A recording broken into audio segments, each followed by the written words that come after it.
What's going on, everybody? It's Ted again here with the countdown to geeks.com, and I have a fantastic interview for you all. Joining me is writer and director of one of the most fascinating documentary projects out there regarding extraterrestrial life and a lot of other questions that have yet to be unanswered. Dean Alioto, how are you, sir? I'm well. I'm well, Ted. Nice to meet you. Very nice to meet you as well. And I am not exaggerating when I say this documentary, this project of yours is absolutely fascinating. I think the question no longer remains, are we alone in the universe?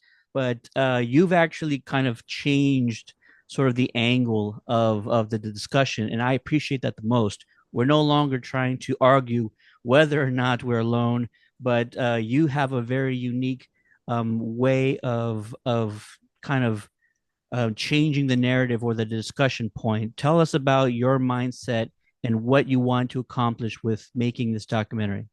Sure. Um, I had done tons of crime shows, documentaries for A&E, Bravo, Discovery, etc. And there are certain techniques that you use that to cover stories, and especially working in a situation where there was an event like a crime scene. Um, and I hadn't seen that to the extent that I wanted to in this space in order to glean something from it. And one of the things that we would do on these crime shows is we wouldn't look at it just from the victim's perspective. We would look at it from the assailant's perspective. Not that I'm saying these aliens are assailants, though some would argue they do stuff like that. That seems like that. But to look at it from the perpetrator's perspective and what can be gleaned from that. I mean, this is what detectives do all the time. There's tons of shows. Criminal Mind, right? This is Alien Mind, if you will. Mm-hmm. And so that opened up a whole new aspect and perspective in this UFO space, pun intended, that I'd never seen before. And because of that, I was able to get people who don't normally work in this space. People like Michio Kaku, Yes. futurist, badass string theory proponent. I was able to get the guy who created the theory that we might be living in a simulated reality, Yeah. Nick Bostrom out of Oxford. So all of these cats and a whole bunch of others came in and looked at it like, okay, what would an advanced civilization do with us? How would they perceive us? And and then in order to visualize it, I'm a little dyslexic, so I love to see visuals, right? I wanted to see it like the Tic Tac incident where Oh the my gosh. Navy, the jet fighters, yeah. So how do we do that? So I got this guy who did the animation director for the Oscar-winning film Searching for Sugarman, to do all the animation. And so we are in the cockpit with Commander Dave Fravor, Top Gun commander, as he sees this thing, this Tic Tac object go across his windshield. And we also look at him from the Tic Tac's point of view. Yep. And so it's as literal as that, but it's also more kind of cerebral and deeper. How would someone come upon us and look at us? What can be gleaned from that? That story with Commander Fravor is absolutely one of my favorites. It's so fascinating. And the first time I'd ever heard him talk about it, I was visualizing it myself, but I was probably way off in how I imagined it was taking place. But to see it animated as you did just kind of opens it to a whole just new development in my head. And for audiences, I'm sure they're going to enjoy that. You also have some firsthand accounts. I'm not going to say what they are, but you have some firsthand accounts or experiences I've never heard before. And I'm not a UFOologist by any means, but I am truly fascinated with the questions that people are raising. And so there's one that goes all the way back to the 1980s that I had never heard of, that involved James Peniston. And it's a firsthand account. It's truly remarkable what he experienced and witnessed that day. And you also had an exclusive interview with him. And so for anyone who is curious or is wanting to kind of hear more of these unique stories, the alien perspective truly brings together all of these individuals in a very unique way. And I feel like you're breaking some very serious ground here by helping, like, again, I said, change the discussion. We're no longer questioning whether or not there are phenomena or whether things are happening or not. They truly are happening. and now we need to figure out other ways of talking about it. And that's also something you kind of touched on. A lot of individuals you spoke with um, discuss the importance of sort of changing the questions and changing the discussions. Can you Right. talk a little bit more about that? Sure. Like we interviewed Leslie Kane, who broke the story of the Tic Tac, and with the help of Lou Elizondo for the New York Times, and Ralph Blumenthal as well. It it to get her and to have her be able to comment on it gave it this veracity that you don't normally get, and so I think having people like that, I call this a science documentary. I don't call this a UFO documentary because it's open to interpretation. I'm Right. presenting the evidence by people who their jobs are to analyze anomalies. Certainly, the people in the military, they're there to analyze um, our adversaries' technology. That's all they do, and prepare for that. Mm-hmm. So, um, but like we start at NASA and we go to SETI. But there's also other aspects of it, which is interesting. When I interviewed um, Elisa Quintana, who's the deputy of the TEST program, which is a search for extraterrestrial life, I asked her, what happens? You've got the James Webb Telescope out there. What happens when you come across a civilization? Yeah. I don't mean that you see that there is an atmosphere around a planet that can support that. What happens when you see like a light grid and you see cities and stuff? What happens then? And she giggled and said, yes, I don't think we know what's going to happen then. I'm like, you guys are NASA. And so I laughed my ass off and she was giggling. She says, I know that SETI has a protocol for this. And so now I have to go to SETI. So I'm going to SETI. And so it just led from one to the other, et cetera, looking at it. And so, I wanted to take someone and hold in one hand, if you don't know too much about this, you're maybe not an armchair expert, but you're an armchair prosumer, as I like to say. You're UFO bi curious, let's say.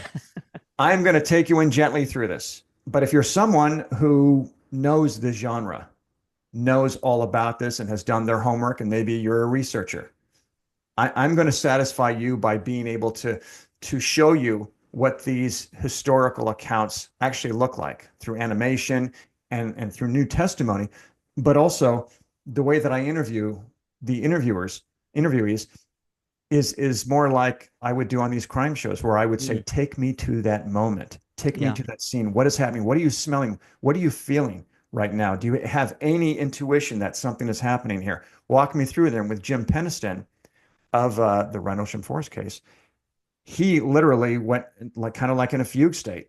He was still coherent and everything, talking like us, but he went there and he goes, I'm there. And I go, what do you mean? He goes, no, Dean, you need to understand. I am there right now. I see the dew on the trees. I see all the different leaves. I see the structure of the trunks. I see the meadow, the area, the open area that I'm walking into where this event takes place. I mean, we had to pause the filming at one point because it was too emotional for him. I bet. So yeah, so for me, I want to feel that. I want to have that understanding so that I feel like I can connect better to this experience, which we all, would like to some degree, experience ourselves. Absolutely. Maybe not as terrifying as Jim went through, but Yeah. in some lighter form, or absolutely. What initially kind of called you to set out on this journey? I know this project took over 7 years for you, and you brought together everyone you could of veterans, astrophysicists, philosophers. What set you on this path?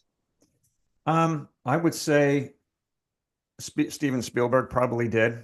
I mean, I was always into UFOs as a kid, but Yeah. seeing Close Encounters, um, that was a film that broke all the rules, that inspired me as a filmmaker, and it's the bar that I hold up. Like musicians will say, I hold the Beatles up to them. Spielberg's my Beatles, right? Yeah. Because you have a movie that has no bad guys. Mm. If that were to be made today, the studios would say, "What are you doing? The aliens need to show up at the end of the first act, guy." And it was also it just phenomenal the way that it kept this mystery and made the whole movie about spirituality more than Yeah. anything else in a sci-fi movie. That's pretty epic. Um, and then the other thing was I had made the first found footage movie called the McPherson Tape. It came out 10 years before Oh, Blair Witch after I wow. dropped out of my second film school. And and it was just this experimental weird thing that I made of a family member, 16-year-old kid, videotaping his niece's 5-year-old birthday party, and in a cabin up in the hills with his family. And then the shit hits the fan, and he records the event, the abductions having kind of almost one by one, and that became this kind of cult hit. And then someone edited off the credits and injected it into the UFO community, where it was believed to be real, and I went on national TV and debunked it. So it's been this thing that is, I kind of, a lot of times I feel like Forrest Gump in all this. I just find myself, or I'm being dragged into this.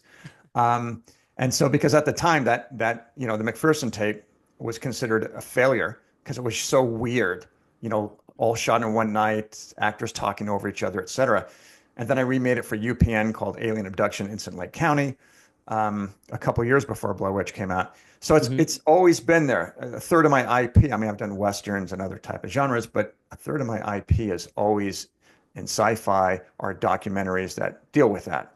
So I guess I think probably that's the timeline that got me here. When you set out on this journey, you probably had sort of a vision of how you wanted things to go, and you probably had goals in mind. Now that you've already accomplished it, the two-part documentary, part one's already out, part two is coming on later on. But in your opinion, how did it turn out compared to what you expected it to be? Oh, that's a good meaty question. Again, I thought it was going to be 15 interviews done in 9 months. Thank you very much, because that's how I've done it for TV before. And actually, much less than that. And so when I say 66 interviews that I did in 4 countries over 7 years, Wow. it it it became one episode or one movie, and then it became two movies, and then it became three, and then four. And so where it sits right now is there's the Alien Perspective that comes out today. That's out today at Amazon and Apple. And then around May, the second one drops. And then after that, this other one is going to be coming out, which is about a Harvard professor named John Mack, who won the Pulitzer Prize, who was the head of psychiatric at Harvard, and wrote a book about this and was pretty much eviscerated. He was on Oprah Winfrey and all these shows, and then Harvard Wow. went after his ass in a big way. And so that became, because that story, all of these were within this one documentary, but it just got bigger and bigger. And so I had to start bifurcating it and separating it. And so that's one movie. And then the last one, um, I went so deep into the experiencers and that it needed to be its own movie. I didn't want to cram it in. My feeling is I would rather have something be shorter and tight and everything than be, you know, bloated and just feel like you're taking me from A to B to Z. What happened to the other letters? And so overall, this, yeah, again, it's telling me what to do more than I am. It's seriously really dragging me. It's the closest I felt to channeling something, because I keep telling my girlfriend, when's this going to be over? I can't. I got to go back to doing movies, and I do have a film that's going to be coming out and hopefully in theaters next year, or this year, a supernatural comedy. But that's the only break I've had in the 7 years. Wow. Well, the documentary is called The Alien Perspective. Part one drops today on Prime Video as well as Apple TV Plus. If you want more information, and I highly recommend you look into this deeper, you can go to alienperspectivemovie.com. You can also find Dean on Instagram and X at Dean Alioto. And you can also find him on TikTok at Captured Pictures Official. Dean, I'll say it again, truly fascinating. Not even an argument. It's one of the best documentaries on this subject or this genre, as you put it, that I've ever seen. And you brought together dozens and dozens of just credible firsthand accounts, eyewitnesses, veterans, and philosophers to all have a very productive and effective discussion on not only for sure we're not alone, but what else should we be considering and thinking about? So, Dean, thank you so much for your time. Part one out today. Go Thanks, Ted. check it out, and we cannot wait for part two. Right on.